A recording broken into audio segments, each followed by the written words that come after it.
Assalamualaikum warahmatullahi wabarakatuh. Perkenalkan, nama saya Yona Azahra dengan NIM 11024211090 dari jurusan Teknologi Pendidikan. Pada kesempatan kali ini, saya akan menyampaikan video pembelajaran untuk memenuhi tugas UTS dari mata kuliah pengantar ilmu pendidikan.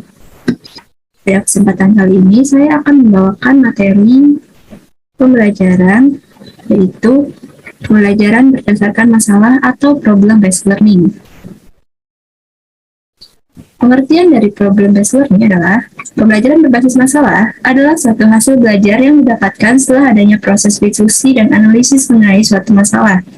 Pembelajaran berbasis masalah atau model problem-based learning adalah model pembelajaran yang menggunakan masalah dunia nyata sebagai konteks bagi siswa untuk belajar berpikir kritis dan keterampilan memecahkan masalah, dan untuk memperoleh pengetahuan dan konsep penting dalam materi pembelajaran. Model pembelajaran ini juga terkait dengan model pembelajaran lainnya seperti pembelajaran berbasis proyek, pembelajaran berbasis pengalaman, pembelajaran nyata, serta pembelajaran bermakna. Adapun tujuan dari problem-based learning, tujuan utama penerapan model pembelajaran ini adalah dukungan siswa untuk mengembangkan proses berpikir mereka melalui pengalaman menciptakan siswa mandiri.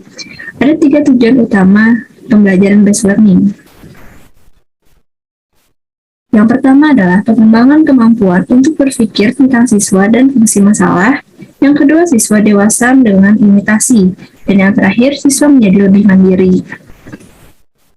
Lalu ada karakteristik problem-based learning. Yang pertama, belajar dimulai dengan suatu masalah. Lalu memastikan bahwa masalah yang diberikan berhubungan dengan dunia nyata dari pendidikan. Lalu yang ketiga, mengorganisasikan pelajaran di seputar masalah, bukan di seputar disiplin ilmu. Yang keempat, memberikan tanggung jawab yang besar kepada pembelajar dalam membentuk dan menjalankan secara langsung proses belajar mereka sendiri. Lalu menggunakan kelompok kecil, serta yang terakhir, menuntut pembelajar untuk mendemonstrasikan apa yang telah mereka pelajari dalam bentuk suatu produk atau kinerja. Selanjutnya ada karakteristik dari problem-based learning menurut Ibrahim dan M. Nur. Yang pertama, pembelajaran mengedepankan pertanyaan atau masalah. Yang kedua, berfokus pada keterkaitan atau disiplin. Yang ketiga, penyelidikan autentik. Serta yang terakhir, menghasilkan produk atau karya. Lalu ada langkah-langkah penerapan problem-based learning. Yang pertama, orientasi siswa pada masalah. Lalu yang kedua, mengorganisasikan siswa untuk belajar. Yang ketiga, membimbing penyelidikan individu dan kelompok. Yang keempat, mengembangkan dan menyajikan hasil karya. Dan yang terakhir, menganalisis dan evaluasi proses pemecahan masalah. Lalu ada kelebihan dari penerapan problem-based learning menurut Aris Soimin. Yang pertama, kemampuan memecahkan masalah dalam situasi nyata. Yang kedua, kemampuan membangun pengetahuan sendiri. Yang ketiga, berfokus pada masalah. Yang keempat, terjadi aktivitas ilmiah pada peserta didik. Yang kelima, terbiasa menggunakan sumber-sumber pengetahuan. Yang keenam, kemampuan menilai kemajuan belajar sendiri. Yang ketujuh, kemampuan melakukan komunikasi ilmiah dalam kegiatan diskusi. Dan yang terakhir ada teaching.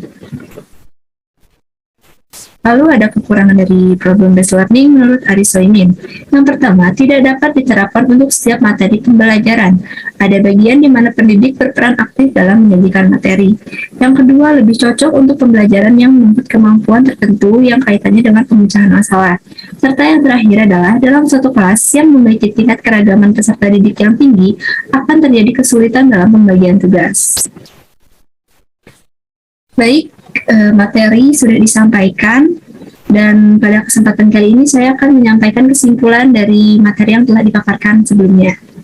Jadi pembelajaran berbasis masalah adalah pembelajaran yang menggunakan masalah sebagai sumber belajarnya. Dengan sistem ini, siswa akan belajar memecahkan suatu masalah dengan pengetahuan yang dimilikinya, dan siswa juga akan berusaha mengingat pengetahuan yang dimilikinya untuk menyelesaikan masalah tersebut. Dalam problem-based learning, siswa dituntut untuk berpikir luas dan cerdas untuk menemukan solusi dari masalah yang disarankan oleh guru. Siswa juga dituntut untuk berperan aktif dalam mengajar. Dengan sistem problem-based learning ini, kegiatan pembelajaran dapat lebih bermakna bagi siswa dan siswa dapat lebih memahami ilmu dengan baik, sehingga dapat diterapkan dalam kehidupan nyata. Guru perlu meningkatkan pemahaman mereka tentang pendekatan yang berpusat pada siswa yang berbeda. Salah satunya adalah pembelajaran berbasis masalah. Karena tantangan hidup saat ini dan masa depan menjadi lebih kompleks dan menuntut setiap orang untuk dapat menghadapi secara individu di berbagai bidang. Cara, tata krama, pengetahuan, serta keterampilan yang relevan. Sekian materi yang dapat saya sampaikan. Mohon maaf bila ada kekurangannya. Wassalamualaikum warahmatullahi wabarakatuh. Terima kasih.